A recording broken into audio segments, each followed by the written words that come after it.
Good evening and welcome to the channel. If you're new to this channel, then please consider hitting that subscribe button. I'm on a bit of a quest or a bit of a journey to find bargains in golf or products that I feel are good value for money. And that journey has taken me into the world of rangefinders. I currently use a Bushnell V5 Tour, which as we know is one of the best and most expensive products on the market. However, companies keep sending me alternatives that they claim to be as good or if not better than their more expensive top of the range rangefinders. Well, today I'm reviewing another one. So this particular rangefinder has been sent to me from America, and if we unbox it, we have got the Sigma golf rangefinder, and this is the CT 1200 version they did, and this sort of supersedes the 1000 version. So a very small box. If we open the box up, we've got the rangefinder. It's quite a small compact case. It's smaller than the Bushnell version. If we just compare the two, you'll see a significant difference in size. There's also sort of less going on the case, although the case is very hard, sort of a hard shell, which is good, which will protect the rangefinder. It's got the same sort of system to keep it in place. We've got a zip either side, and we've also got an extra sort of tag which will keep it in place as well. Just open up and unpack it. The zip system is decent, and this is what we've got. So white in colour, very small, and if we compare the two, I guess it goes that way round, you'll see it's probably about a third smaller. Got the double lenses on the top. It's also got from the top, so it's slightly wider than the Bushnell as well. If we go further into the box, we've got the gel, the silicone gel, which just gets rid of the dampness. Got an instruction manual which is quite extensive. It is over 125 pages long, obviously got all the languages, so I guess they're going to sell to different countries across the world. You've got a rechargeable wire as well, which is great. That looks like it goes into sort of a USB on the end, which it goes in, which is good, so you can charge the battery up, which I love. So there's no faffing around trying to change an old battery when you're playing. You can make sure that's fully charged. I'm just going to show you as well where the charging port is. It's got a nice little rubber cover which sort of presses back in and covers it up, so that's going to keep that port nice and clean, which I absolutely love. That is a massive plus. The beauty of this charging cable, as I said earlier, is that it's easy replaceable, and it's one that you use on a mobile phone, so you won't need to be searching the internet to try and find a replacement if we did use that. Plus you can probably use your charger from your phone, and we've also got the cleaning cloth as well. And I've also just found, which is always good, an extra clip. So we've got a bag clip, although that one is significantly smaller than what you get on the Bushnell, and it doesn't look quite as good. But obviously the rangefinder is slightly smaller, so it would probably need to be not as good because it's not carrying the same weight as what your Bushnell would. I'll be honest, I haven't done much research on this particular model. I've literally just grabbed it out the casing, out the packaging, so it's quite good just to get a first sort of impression rather than doing a lot of research. And I've just noticed it's got a magnetic hold on there, so it's got a small magnet in the side, similar to what the Bushnell has. The Bushnell has the bite, which is a bigger magnet. There's the Bushnell version in comparison, but again it's smaller. It's a smaller device, so it doesn't need to be as strong and as big, but that's really good. I like that. Okay, color wise, it's white. This is my first issue when I've picked it up. I do not want a white, anything white, especially if you're playing in England. It gets very muddy in the winter. Put that down, drop that, it's going to get stained, it's going to get dirty. It's going to be hard, I would imagine, to keep it that color, whereas some of the Bushnells and that, they're a darker color. So ideally for me, that would be a grey or a black, something that would hide the dirt. For me, the biggest advantage so far I can see is it's actually considerably lighter than the Bushnell, which I absolutely love. It is easier to handle, so the Bushnell is quite bulky, quite heavy. I like the way it just sits in my hand, although it doesn't have the rubber grip which the Bushnell has. It's still quite comfortable in the hand. Even though it's like a smooth plastic, there's no additional extra sort of areas put in for comfort, but it fits in your hand lovely because of the size of it, so you wouldn't necessarily need that. I try to make these reviews as balanced as possible, and I do tell the companies when they send or gift me the items that I will be 100% honest. And although we've mentioned the rangefinder is lighter than the Bushnell, I do feel that it being lighter, it's going to be less durable. It's just a small plastic shell, which obviously contributes to the weight. However, the Bushnell, I feel like if I drop that or bang it around, that it's going to last. Whereas I do feel if I drop that on a cart path or it falls off my bag, there is a possibility that we might crack the plastic shell. But I would obviously not know about that until that actually happens. So maybe that's been a little bit judgmental without actually seeing it actually happen. Another feature which I feel is better than the Bushnell is the zoom, or the actual sort of the focuser, I guess you'd call it, on the actual front, which you look for. If you see the two compared, you'll notice the one on the Sigma is considerably bigger and easier to use. This one here on the Bushnell is quite small, so it's harder to adjust. That is really, really easy to adjust, and I love that. You watch this. I'm going to do a quick yardage. So I'll go for the first flag, which is 75 yards, which is really easy to do. I know we're in meters, but look at that. We've got a little digital display, which is absolutely perfect for me.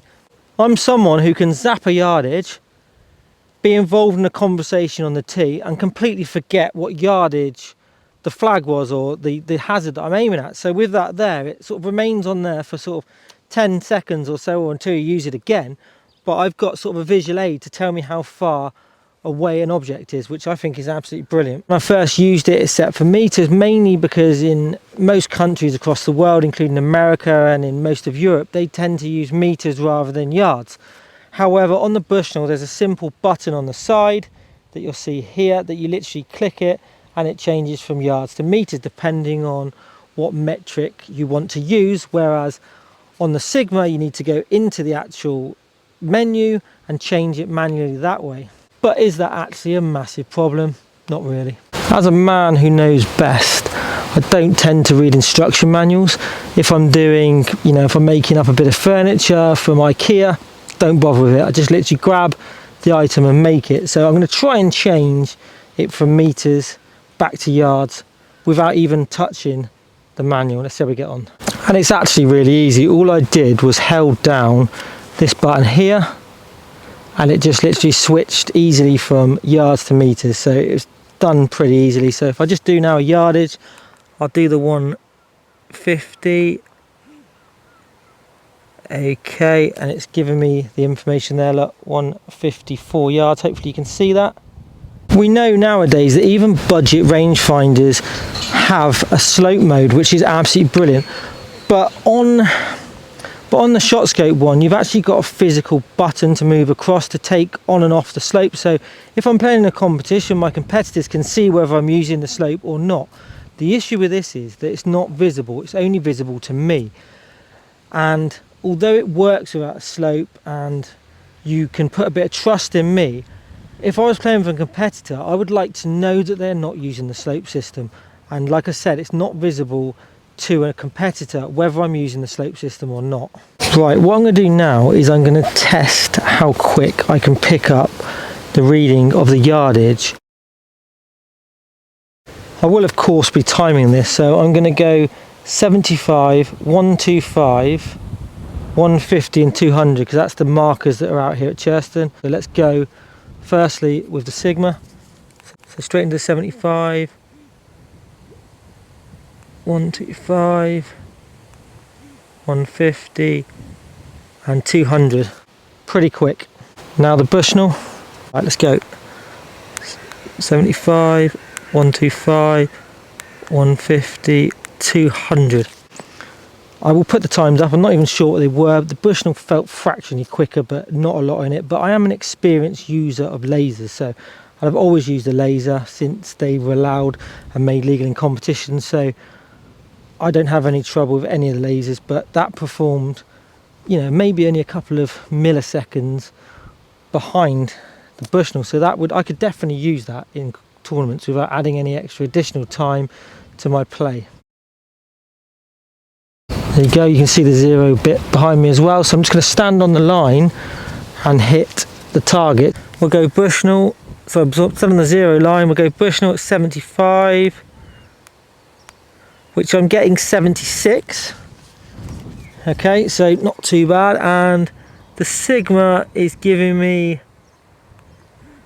76.5, so within half a yard of each other, which is a good start.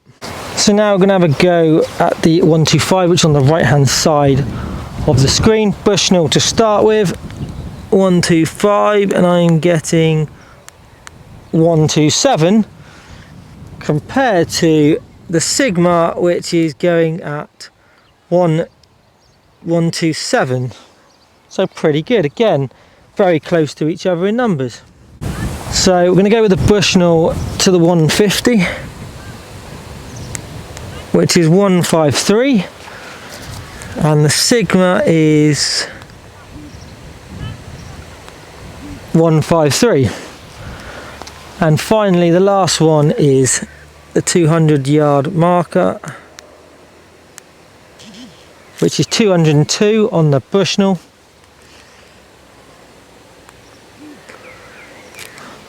And you'll see on here, hopefully, is 203 yards.